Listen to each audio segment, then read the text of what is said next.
Our story begins at a horror carnival. Three girls walk inside a horror house. As they make progress walking there, they receive scare after scare. One of them enters a room where she gets followed by a cloaked person. Soon she turns around to see him, saying he is the one who's been following her all night. Once she tells him to leave her alone, he gives the girl her final scare by placing a knife inside her. The poor girl then joins the other bodies that hang from the ceiling. After that unsettling introduction, the scene changes completely to show us daylight. A car arrives at a house, and a young lady exits it. She knocks on the house's front door, which has a black cat Halloween decoration on it. Another young lady opens it to enthusiastically greet our protagonist, Natalie. They hug each other for a good number of seconds. While they do, Natalie sees another girl there, which prompts her to ask her friend, Brooke, why she's there. The third girl is Taylor, who informs Natalie that she resides there now. According to Taylor, October is the month of fun. Boring activities like studying are for months like December. She also expresses her excitement about a guy named Gavin coming over tonight.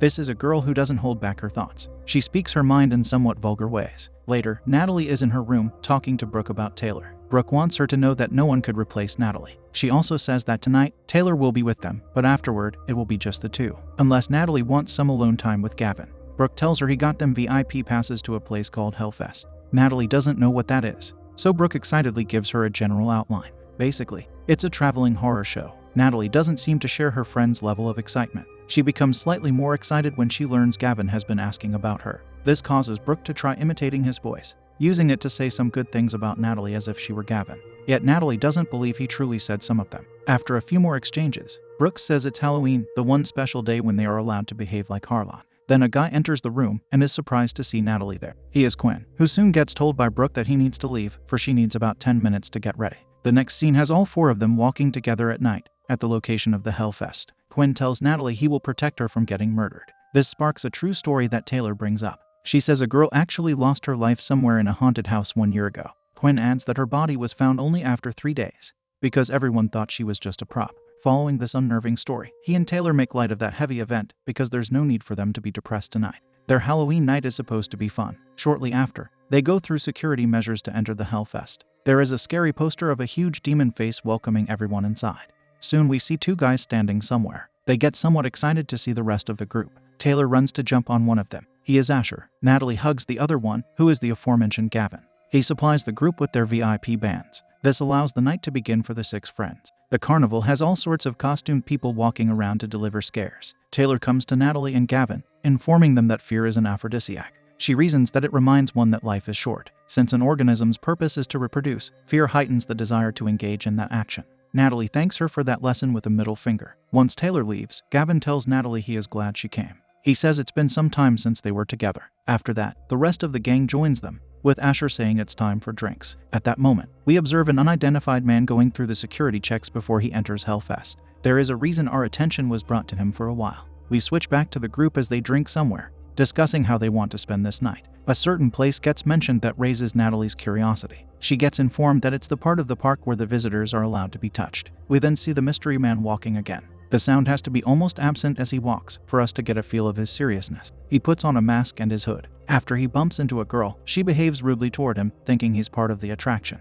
He turns to look at her, allowing us to see his menacing mask. This man soon steals a knife lying at a cake stand. Afterward, the friends arrive at a haunted house. Taylor is the first to show her VIP band. In a few seconds, they all enter the place. They travel through it, receiving some cheap thrills. It doesn't take long for the girls to be left alone while the guys are elsewhere. They enter a room where a girl rushes in, scared, saying someone is coming before she hides. It is the girl who the man bumped into. He walks in holding the knife. Natalie makes the mistake of telling him he's not scary. She tries to walk away, but he gets in front of her in an intimidating way. Her friends laugh. Natalie tells him where the girl went, so he goes to uncover her. His taking her out causes Taylor and Brooke to become uncomfortable. They exit, leaving Natalie to witness what will come next. The girl struggles in his hands. Natalie just wants him to get his act over with. He listens to her and brings his knife into the helpless girl. Subsequently, he stands to look at Natalie prior to her leaving. If only she knew it wasn't staged. Meeting her friends outside, she says it looked very real in there. She even looks scared. They all witness another stabbing, yet this one is fake. Due to that, Taylor says she loves this place very much. Then they meet up with the guys. Natalie turns around to see the mystery man standing behind them. He makes a be silent gesture to her. As the group keeps walking, Natalie notices he is following them. To ease her worry, she gets told it's the costume people's job to behave in scary ways. Her friends play around with being followed by giving the bird to him. Later, we watch them as they play the many games the carnival has to offer. They are all mostly with their partners. Although Gavin and Natalie aren't a couple, they are still together. While the duo walks, Gavin asks her what she thinks of Hellfest. She says she likes spending time with him. She also tells him she's having a tough time being at school and working. Therefore, it's nice to take time off. They joke that it's nice to be there in hell. Soon they sit in a photo booth, not knowing that the menacing man is watching them from a distance. As the pictures are being taken, he moves in their direction. That booth is where they kiss. Brooke sees the man walking over to it to steal their pictures. She rudely calls out to him for that action. Since he doesn't listen to her, she runs after him. The unsettling thing is that she enters an empty area, into which he vanished. Searching for him, she doesn't find the maniac. Upon turning to the side, Quinn is there for her to bump into. After that, they leave the area to join the group. Asher says it's time for them to go to the area where they are allowed to be touched. Gavin decides to stay behind for a short time. He tells Quinn his reason is to collect a toy for Natalie. He comes to the man whose ring toss game he played. Gavin says he spent about $50 on it. For having spent so much money, he thinks he could get one of the toys. However, the man gives him a negative to that. He could lose his job if he did. Back to the group, they sign waivers while standing in line. They have to sign them to give their permission to be touched. In the meantime, Gavin searches in a secluded area for a toy. This guy is not giving up on getting a present for Natalie. He gets a message from Asher that they're in line waiting for him. In his discovered place, he opens a locker that has many stuffed toys, his lucky day.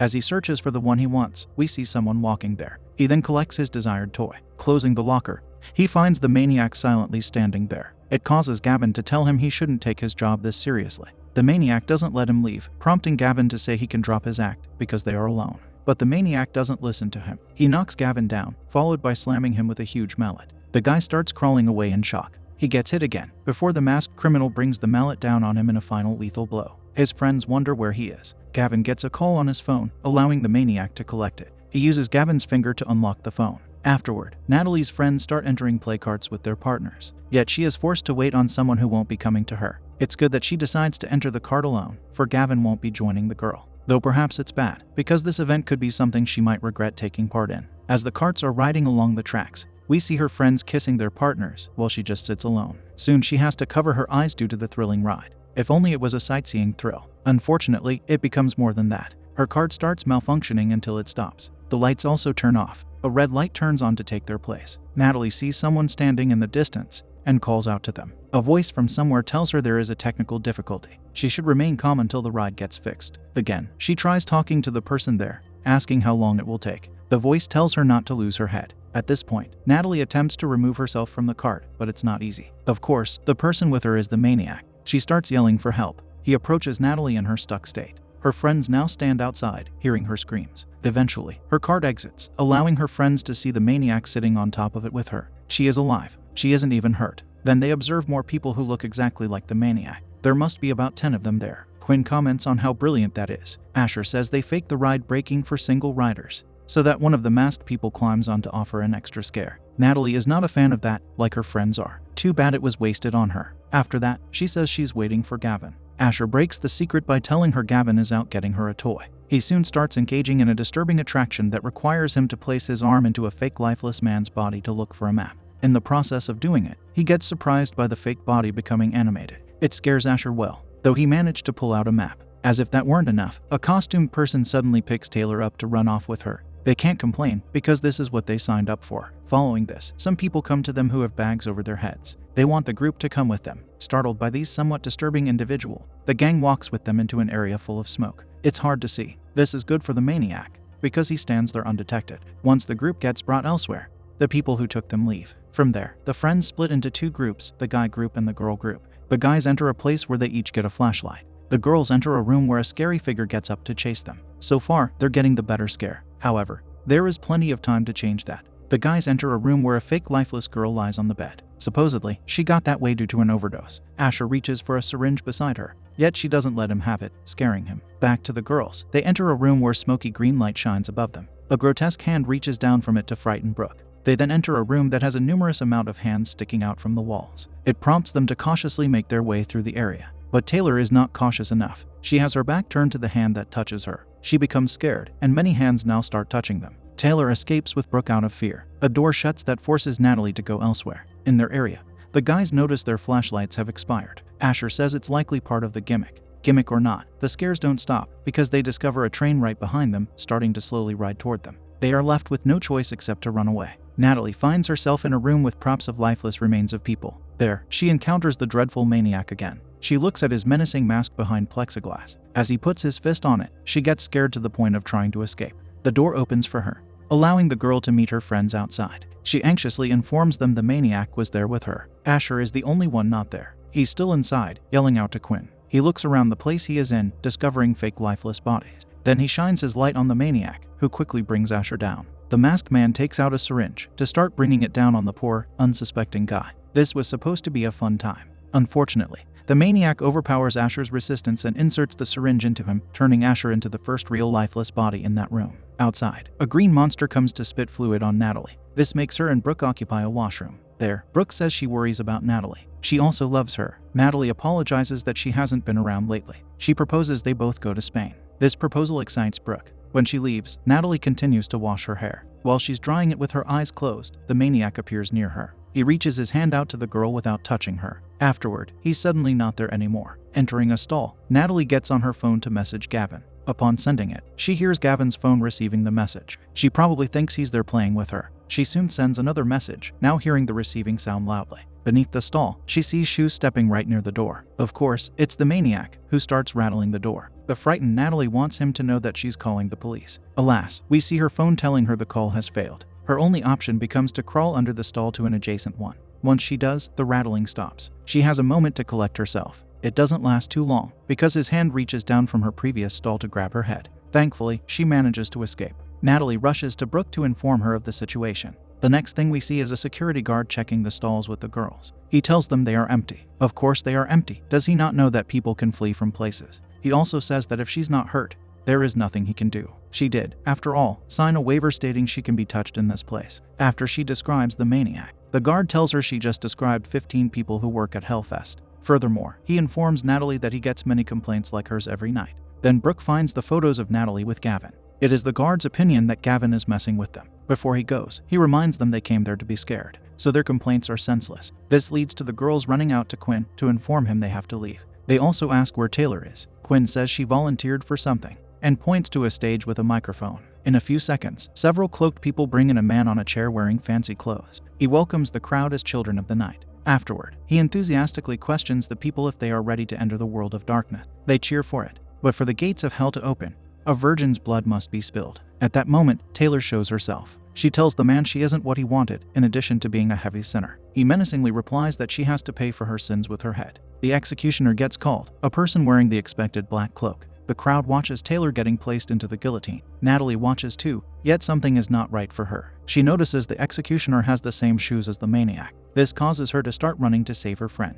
The security doesn't allow her to. Therefore, the decapitation happens, and the man on stage collects the head to show it off. Fortunately, it is a plastic head that fell. Taylor is alive. With that event finished, Taylor is left alone with the executioner behind the stage. He surprises the girl by behaving rough with her, moving her under the blade prior to securing her there. Following this, he removes his hood to reveal the mask of the maniac. Seeing this, Taylor starts getting truly scared. She yells out to her friends, though it's to no avail. The man lowers the blade on her to an unsatisfactory conclusion. It doesn't remove her head. It just creates a small cut on her neck. That shouldn't be a surprise to him, for the blade was made to be a prop. While he brings it back up to perhaps bring it down again, Taylor manages to free herself. She now runs in fear outside. Soon the maniac catches her to stab her in front of people. Quinn tries to rescue her, only to receive a dose of the knife to join Taylor in her demise. This makes the people finally realize that it's no longer a show. The guards become alerted, who we see bring down a fake version of the maniac. Our antagonist, however, is too smart to be caught that fast. As they run, Natalie and Brooke notice the true maniac coming for them.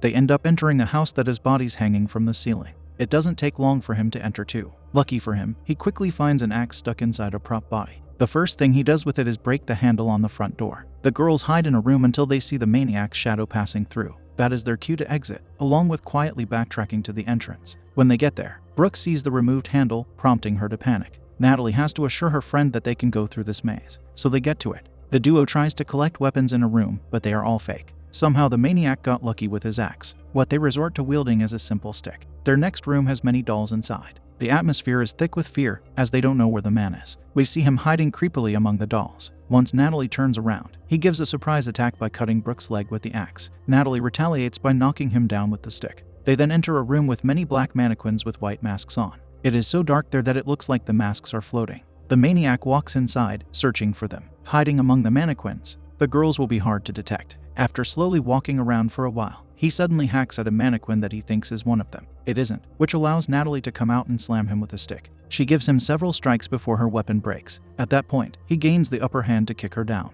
That action is followed by him slamming her with the axe. In the meantime, Brooke tries escaping, but it's not easy with her injury. As she runs through the house, an axe cuts through a wall to reveal the maniac. He chases her until she can't run anymore. He's about to take her life, yet Natalie's sudden appearance prevents that. It looks like he didn't finish her. He should have done, because she stabs him in the stomach. The wound brings him to the floor. After that, Natalie helps her friend escape. The police conveniently arrive when the perpetrator is already down. However, he doesn't stay in that state for long. They search the area, only to find his blood on the floor. The girls sit outside. Being the sole 2 survivors from the group that was originally comprised of 6, an officer gives them the bad news that the maniac was not found. The final scene has the man who caused so much trouble coming to his home. He opens a cabinet to place his mask inside. We see it as one among several others that he most likely puts on at different times. Then he walks into the living room, where a young girl sleeps on the couch. She wakes up to excitedly greet him as her father. The man offers a stuffed toy to her, after she asks him if he brought her anything. If only the girl knew how her dad just spent his Halloween night.